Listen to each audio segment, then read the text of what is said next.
Hello everyone, I'm Alessandro Aguello, and I'm here to discuss Mayday. So what's the problem? People are in emergency scenarios all the time. You cannot predict an emergency scenario. You just can't do it. You wish you could. Some of these scenarios are very, very harsh, such as rain, flooding, theft. And you don't have enough time to call for help because your phone isn't always in your hand. It could be in a purse, it could be in a pocket, it could be in a gym bag, and it gets kind of hard. But luckily, there is current solutions out there that kind of help you from these type of emergency-like scenarios. But unfortunately, they assume that your phone's in your hand, and if your phone's in your hand, you're an easy target. Someone can just judo chop your hand, and there goes your phone, right? Now your defense is gone. What are you supposed to do? Some of them do have devices, but they look like a nice butterfly right up here. Very obvious. Not a very good solution in mind. Not very effective, right? So, why am I talking about this, right? As I talk to you right now, for the next 10 minutes, there's going to be 5 women in the United States alone being sexually assaulted. That's a hard number. That's a number that I don't like to hear.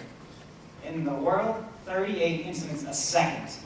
My goal is to drop that number lower. I can't stand this, right? I'm sure you guys, it makes you sick to your stomach. I understand. Some of the solutions, as I said, they're mobile apps, but they can be expensive. They're really missing the point. So what's the correct solution? Mayday. I actually have a prototype right here in my hand.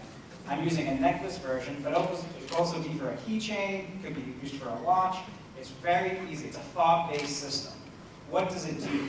Well, it does SMS texting to a fixed contacts list. And what makes me different is that I actually have a microphone in here that will record when you hit the Mayday button. 60% of cases in the United States for rape get kicked out because they don't have any evidence. If I have your voice, that's another sign of evidence. Very powerful.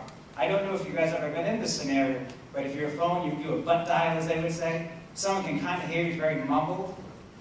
That's not really good for a court. But this, you can see it, you can hear it. This microphone that we chose is very concise just to hear for people's voices, period. It's actually for a cell phone, funny enough. We try to make it affordable. We're looking at a price range for students around $40, and I'll get into that more. And also have to be fashionable, because who wants to go out, with a blocker, as I said, the butterfly.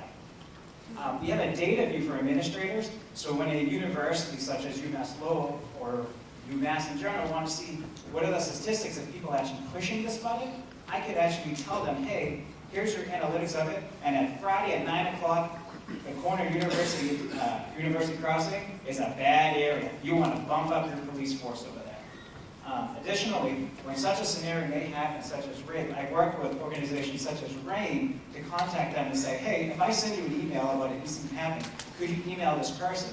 But I don't want you to know anything about them unless they reveal it to you.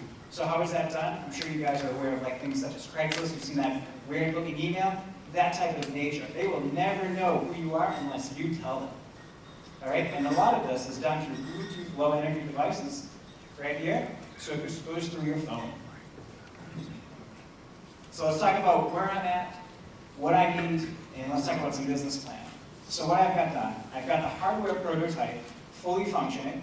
I have it talking to an Android app that also pushes it onto the cloud that I have designed. And I have some 3D models. I have 4 designs right now. And I actually use the UMass Lowell Nerve Center to actually 3D print them with the funds I made from the last DifferenceMaker. For the year right now, we're looking at about $800,000 worth of resources that I need between human, prototyping, marketing, all sorts of that kind of facility, because we need to make this good. We're looking at about a 9-month lead time for where I am today. All right, so let's talk about the business model a little bit. We're looking at about 1% of students that actually just buy it on their own without using a university. Additionally, we're looking at about 5% from an institution. So University of Massachusetts will say, I'll buy 5, out of the, 17 million students enrolled, I'm going to take off, 10 million of them for you. And then they're going to pay for the devices. They're going to get cut on the deal. And it costs me about $15 to make it, about $4 for the hardware, and about $8 to $9 just between packaging and delivery, shipping that we calculated based off research that we've done. And they're going to get a decent deal off of it. So the net revenues are, between the student, about $4.25 million, and actually the same for the institution. We also have a subscription cost because we want to make sure that they're always knowing what's happening. For a student, we're paying $10 a year or $1 a month. But we could have a free service too. We just want to see how we play it out, see what the market feels like within it, because we can do advertisements just to reduce it. We just really wanted to get it out. You don't necessarily need it, and that's all I got.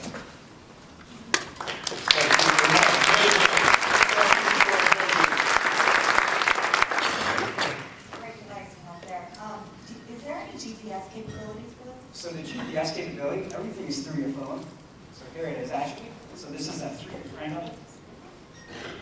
So everything's through my phone. Your phone works as a proxy. So in the university, every university in the United States has a blue light system. My slogan for this is everyone's personal blue light. So if you just had that device and the university would buy these Bluetooth extenders, I wouldn't even need my phone. Because using these types of devices, I could somewhat locate you. It won't be as accurate as GPS, but I still think 100 meters is pretty good. But I think you said this is hooked up to your phone, which you have too. I'm just thinking about the ways that an attacker could feed it. They could rip it off and take it with them. They could take off your phone. You said stored on the cloud. The voice is a meeting you transmitted to the cloud, or is it stored internally? It's actually stored right on the device. I have about a 16 megabyte piece of data set hanging out there. It's up to the user to control when they want to push it onto the cloud. I'll do it for them as much as they want. They can delete it. They give it to law enforcement if they want. They own it, they have it. I don't want to be a part of it. I'm trying to be as anonymous as I can. And how do you avoid the same problem? Sure. Yep. Karate chop the cell phone. No problem. So instead you rip this thing and throw it in the Merrimack River. It's Great question. So we have two options. That device, I can change, I can uniquely identify that device. Everyone's device is uniquely identified. If you're already registered on the cloud, I can tell you, say who it is. So say that happens. Well, I'm on a university. Typically speaking, I know their students can be somewhat near my facility. That has a 100-meter range all around in an open area. My advisor and I actually tested this technology all over the place. We went for drives, we went all over the place. We had a great time.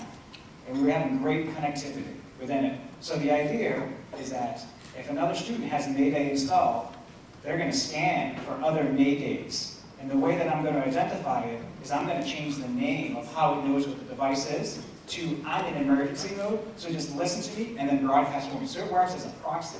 Additionally, using the blue light system, buying these blue light extenders, Bluetooth extenders, they don't have to use a phone at all because it's uniquely identified.